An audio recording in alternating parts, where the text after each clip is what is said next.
The NASCAR community is buzzing after Kyle Busch, the 2004 Cup Series champion and newly inducted Hall of Famer, made some stunning public comments that nobody saw coming. Kyle Busch called out NASCAR's officiating decisions and dropped a genuine bombshell when he stated that his own brother, Kyle Busch, should have received a penalty just like Ryan Preece did following the controversial incidents at Texas Motor Speedway. This wasn't a vague statement or a political dodge from a family member trying to stay neutral. Kyle Busch said his brother deserved to be penalized, and he said it clearly and without hesitation.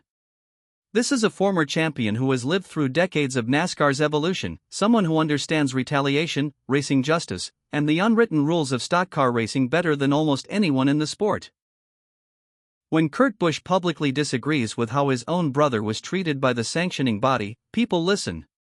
The story has multiple layers, and it raises serious questions about consistency, fairness, and what message NASCAR is sending to drivers across the garage. Let's rewind to Texas Motor Speedway a couple of weeks back where two separate incidents occurred during the same race, yet they resulted in two completely different outcomes from NASCAR officials. The first incident involved Ryan Preece and Ty Gibbs. Late in the race, Preece got into the back of Gibbs and sent him spinning. To many observers, it looked intentional. But what truly sealed Preece's fate was what he said over the radio earlier in the race. Preece was heard saying, "When I get back to him, I'm done with him." NASCAR reviewed the incident, saw the radio communication, matched it up with the on-track contact, and concluded that Preece intentionally wrecked Gibbs. The penalty handed down was a $50,000 fine and a 25-point deduction. Preece tried to defend himself afterward, arguing that he didn't wreck Gibbs on purpose and that he simply wasn't going to give him any breaks after how they had raced each other throughout the event. NASCAR, however, was not convinced by that explanation and moved forward with the penalty. Now let's shift focus to the second incident involving Kyle Busch and John Hunter Nemechek. Late in the same race at Texas, Kyle and JHN were battling for position around 12th place. Nemechek made an aggressive move that Kyle clearly did not appreciate. Contact happened once between the two cars. Then it happened again. The second time, Nemechek ended up in the wall, and both drivers' races were essentially over as they finished 20th and 21st respectively. Fans immediately started comparing this incident to the Preece-Gibbs situation. The contact looked intentional to many viewers. The timing appeared to be retaliation. And yet, NASCAR chose not to penalize Kyle Busch. NASCAR's explanation was that they reviewed video footage, in-car audio, SMT data, and other available evidence, but they did not find sufficient proof of intent.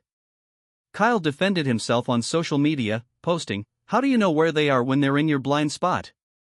He argued that the first contact happened because Nemechek didn't give him room, and the second contact was simply a racing deal that went wrong. Some people accepted that explanation. A lot of people didn't. And now, Kyle Busch has made it abundantly clear that he's in the second group. Kurt appeared on the Door, Bumper, Clear podcast earlier this week, and the hosts asked him directly about the Texas penalties, specifically why Preece got hammered while Kyle walked away without any punishment. Kurt did not hold back in his response. He started by criticizing NASCAR's entire approach to officiating these types of incidents. Kurt said, "Well, that's the problem of the problem. NASCAR shouldn't go off of what someone says on the radio. They should be able to still look at the eyeball test." That statement right there is the foundation of Kurt's entire argument. He's saying that NASCAR cannot just punish drivers who happen to talk too much on the radio. If a wreck looks intentional based on the video evidence, that should be enough. What you can see with your own eyes should matter more than what gets said in the heat of the moment over team radio. Then Kurt went even further and directly brought Kyle into the conversation. Kurt stated, "What my brother did to John Hunter was the same exact thing. And there could have been maybe one or two words. Now you're in like a courtroom.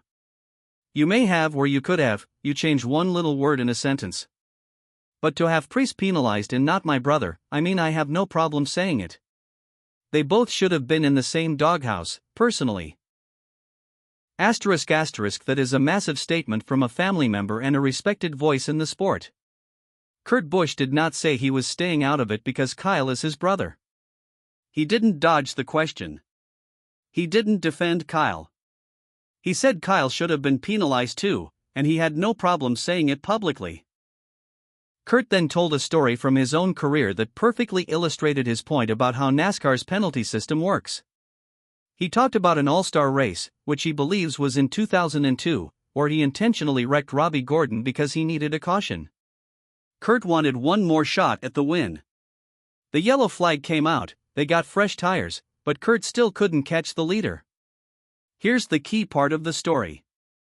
Kurt didn't say anything about the incident right after the race. He kept quiet. No one could prove intent, so nothing happened immediately. But then, a few days later, Kurt was on a local radio show. He was asked about the race, and he casually admitted what he had done. Kurt said, "Oh yeah, I wrecked him. I was just looking for a yellow because I needed one more shot." By Wednesday, NASCAR fined him $100,000 and docked him points, even though it was the All-Star race and didn't count toward the championship. And by Friday, Richard Childress wanted to fight him. Kurt's point with that story is simple and clear. He knows how this game works. If you admit it, NASCAR can punish you. If you stay quiet, maybe you get away with it. And that's exactly what fans are seeing with Preece and Kyle. Preece said too much. Kyle stayed disciplined in his messaging. One got hammered. One walked free. Kurt thinks that's the wrong way to officiate a professional sport. So how did NASCAR justify the difference in treatment between these two incidents? NASCAR stated that they reviewed all available evidence, including video angles, SMT data, in-car audio, and spotter communication.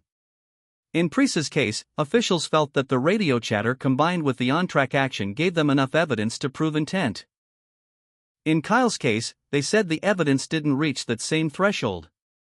Kyle argued it was a racing incident, and NASCAR didn't have the smoking gun they had with Preece.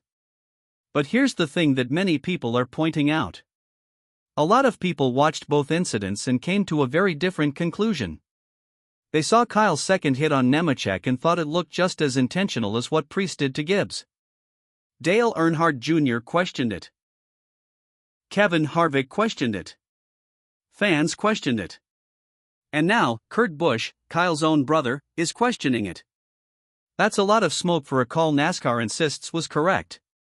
The fan reaction to Kurt's comments has been absolutely wild across social media platforms. On Reddit, Twitter, and NASCAR forums, people are discussing this story extensively. Some of the top comments include statements like, "Kurt continues to be the more reasonable Busch brother who actually grew up," and "Thanksgiving should be interesting for the Busch brothers."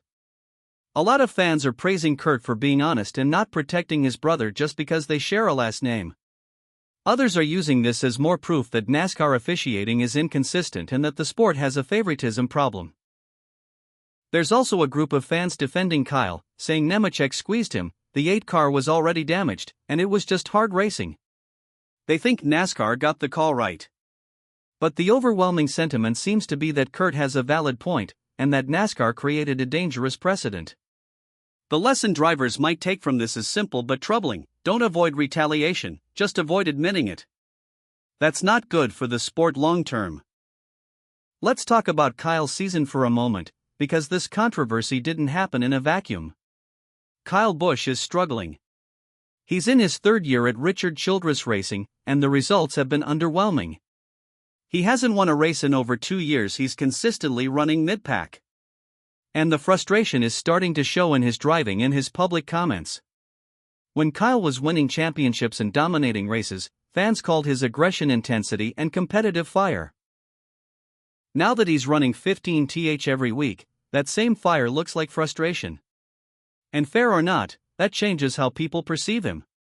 Kyle did finish 8th at Watkins Glen after Texas, which was a solid result. But one top 10 finish doesn't fix the bigger problem. RCR hasn't given him a consistently competitive car. The speed isn't there week after week. And when you're not winning, every little controversy gets amplified. Kyle needs a win. Not just for points, but for narrative control. A win changes everything. It shifts the story from struggling veteran in decline to comeback champion who never quit. But if he keeps getting involved in weekly officiating debates, that narrative will never flip in his favor. Kurt Busch is absolutely right to question NASCAR's consistency here. You can understand why they penalized Preece. His radio comments made it almost impossible for NASCAR to ignore. But if the standard is truly intentional contact, then Kyle's move on Nemechek deserved way more scrutiny than it received. And if NASCAR can't clearly explain the difference between the two incidents, fans are going to keep believing the penalty system is broken. Kurt isn't asking for his brother to be banned from the sport. He's asking for fairness. He's asking for the eyeball test to matter as much as radio chatter. And honestly, that's a pretty reasonable request from someone with his experience and credibility. The bigger issue is what message this sends to drivers. If staying quiet protects you from penalties, then NASCAR just taught every driver in the garage to keep their emotions off the radio. That's not transparency. That's a loophole. And when a Hall of Fame champion who happens to be Kyle Busch's brother says they both should have been in the same doghouse, that's not a story that goes away quietly. What do you think? Was Kurt Busch right to call out NASCAR and his own brother? Or do you think Kyle's incident was different enough to justify no penalty? Drop your thoughts in the comments because we read every single one. If you enjoyed this breakdown and want more NASCAR news, controversies, and race analysis every single week, do us a favor and hit the like button and subscribe to the channel. It helps us keep growing and bringing you the content you actually want to see. Thanks for watching, and we'll catch you in the next one.